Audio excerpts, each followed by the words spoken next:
Hello guys, చాలా రోజుల gap తర్వాత మన ఛానల్ నుంచి వస్తున్న అప్డేట్ ఇది. ఇక మన ఛానల్ నుంచి షార్ట్ అండ్ స్వీట్ గా అప్డేట్స్ వస్తుంటాయి. అప్డేట్ విషయానికి వస్తే RC-17 అదే రామ్ చరణ్ సుకుమార్ కాంబోలో రాబోతున్న RC-17 సినిమా గురించి అదిరిపోయే ఇంట్రెస్టింగ్ బజ్ ఒకటి వినిపిస్తుంది.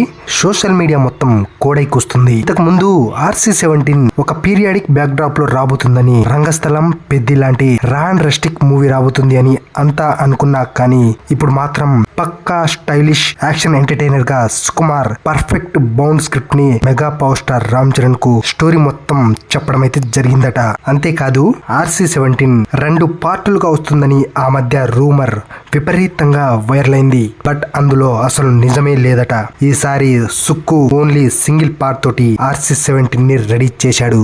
ఇందులో Sukku mark perfect screen play, high voltage action sequences మాత్రమే కాదు, కొరియన్ స్టైల్ యాక్షన్ సీక్వెన్సెస్ ఉండబోతున్నాయట. చాలా ఫాస్ట్ స్టంట్స్ తోటి ఒక పర్ఫెక్ట్ సుకుమార్ RC స్టైల్లో నెవర్ బిఫోర్ ఇన్ ఇండియన్ సినిమాగా మనకు RC-17 ని డిజైన్ చేశాడు సుకుమార్. రీసెంట్ గానే పుష్ప 2 సినిమాకు గాను బెస్ట్ స్క్రీన్ ప్లే రైటర్ గా నేషనల్ అవార్డు అయితే రావడం జరిగింది. ఆఫ్టర్ పుష్ప 2 RC-17 ఎవరి ఊహలకు కూడా అందని స్థాయిలో ఒక డిఫరెంట్ మేకవర్ తోటి ఇండియన్ సినిమాలో మరొక్కసారి సుకుమార్ పేరు మారు మోగిపోయేలా, రామ్ చరణ్ క్రేజ్ మరింత పెరిగేలా RC-17 స్క్రిప్ట్ ని పెట్టి జేబులో పెట్టుకొని మరి తిరుగుతున్నాడట సుకుమార్.